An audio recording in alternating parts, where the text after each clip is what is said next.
Once again, I want to welcome you all, precious people of God, to today's ministration in Jesus' name. Remember, we are still considering a ministration on the spirit of Laodicea, and we are particularly anchored on the profession or confession of Laodicea that is in verse 17 of Revelation chapter 3.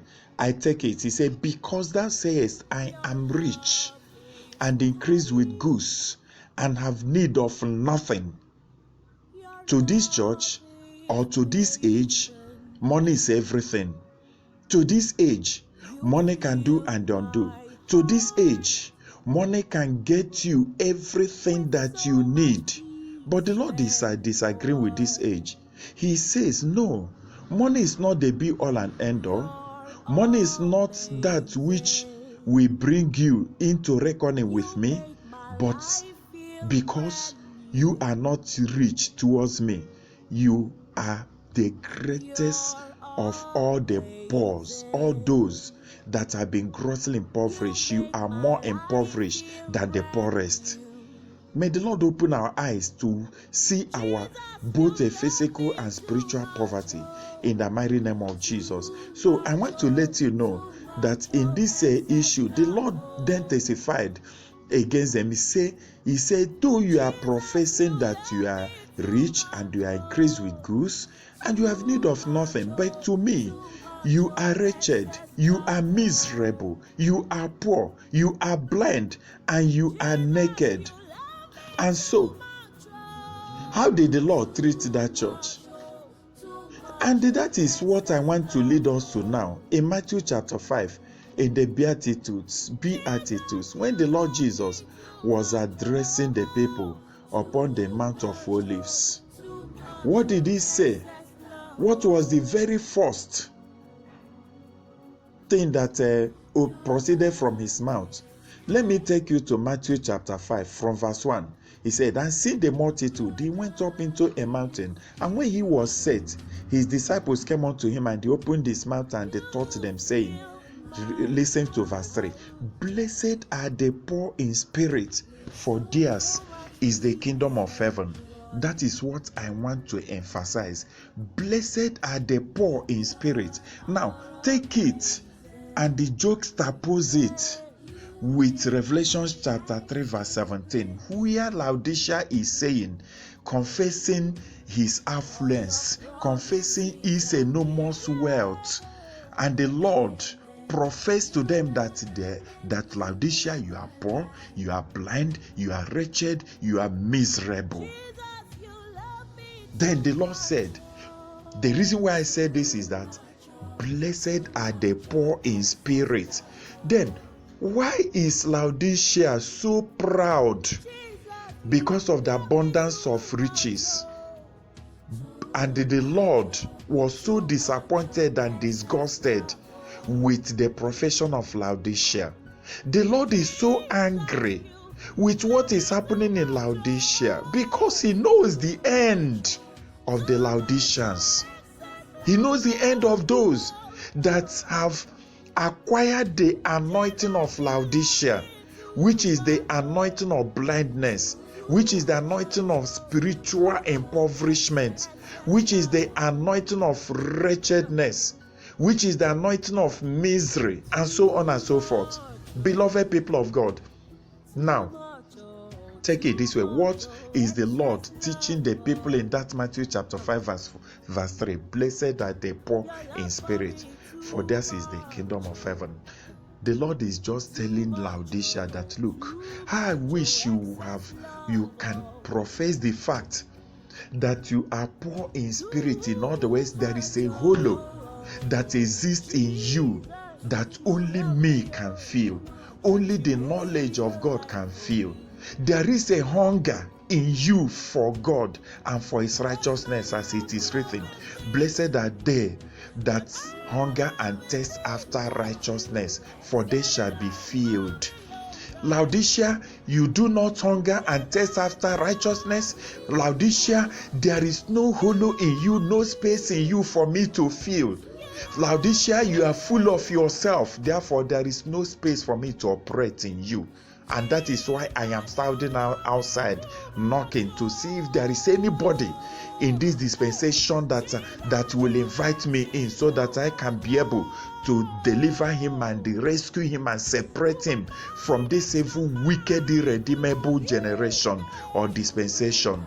My dearly beloved, that is what the Lord is trying to witness against this generation, because spiritual poverty simply means that you at every given moment of your life acknowledge your nothingness so that Christ will be all. Spiritual poverty is talking about the imbibing of the divine or the godly humility to accept our weakness, to accept our need of Christ, to accept our helplessness without him, to accept the fact that we cannot do without him, to accept the fact that, Lord, without you I can do nothing, but with you I can do all things, even through Christ Jesus that strengthens me.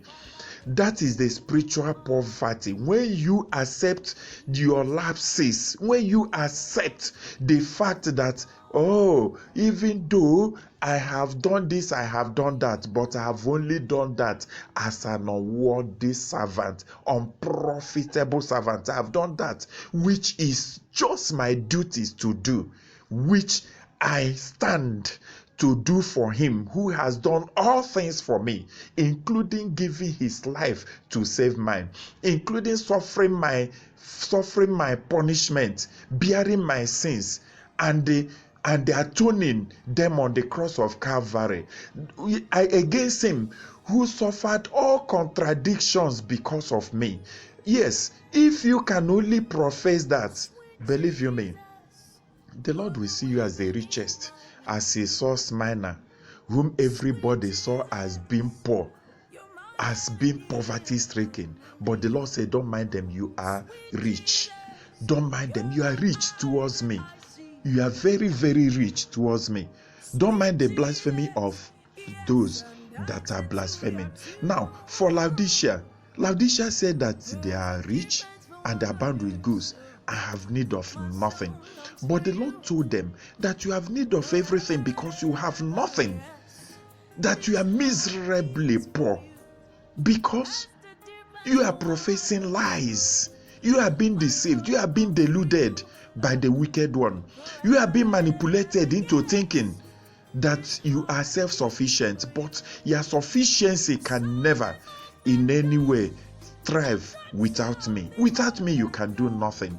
And that is why he spoke the parable that I mentioned to you last time I came your way in the book of Luke, chapter 12, from verse 16. I take it again. And he said, and he spake a parable unto them, saying, the ground of a certain rich man brought forth plentifully. And he thought within himself, saying, just like Laodicea said, what shall I do, because I have no room where to bestow my fruits? And he said, this will I do. I will pull down my barns and build greater, and there will I bestow all my fruits and my goods. And I will say to my soul, soul, thou hast much goods laid up for many years. Take thy ease, eat, drink, and be merry. Just as Laodicea said that they are rich and increase with goods and have need of nothing. And then the Lord professed to them their miserable poverty. The same way the Lord is professing to this rich man, very rich but poor. But God said unto him in verse 20, thou fool, this night thy soul shall be required of thee. Then whose shall those things be which thou hast provided? Now listen to verse 21. So is he that laid up treasure for himself, and he is not rich towards God. Praise Master Jesus. He said, so is he that layeth up treasure for himself, and is not rich towards God. Okay, now look at it this way. Smyrna was rich towards God, even though that particular church was poor towards men. The Lord then is telling them, don't worry, you are rich. I have recognized you as a very, very accomplished, rich people, rich brethren, rich church, contrary to the opinion of people. Then to Laodicea say, I am rich and abound with goods and have need of nothing. But the Lord said, no, you are not rich, you are poor, you are blind, you are wretched, you are miserable. Now, the Lord also, in the same vein, is telling this young man that made all these claims. He said, this soul, this night, this very night, your soul that you want to be at ease and enjoy is required of you.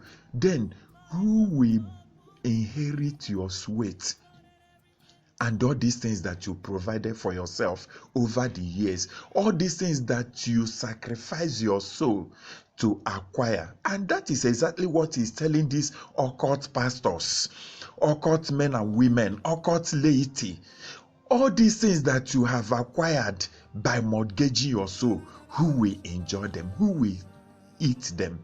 No matter what your evil master is telling you, and make sure that this thing wealth I'm giving to you does not benefit or profit any of your family members. Yes, when you die, it is those same people that you denied those evil wealth that will inherit your sweat, whether you like it or not. And what are you supposed to do? What verse 21 of Luke chapter 12 advice? He says, so is he that laid up treasure for himself and is not rich towards God. What are you supposed to be? You must be rich towards God. Don't lay up treasures for yourself at the expense of your soul. That is just the counsel that the Lord wants me to bring your way today. You must be rich towards God. You must be rich in his word and in his service. The peace of God abide with you in Jesus' name.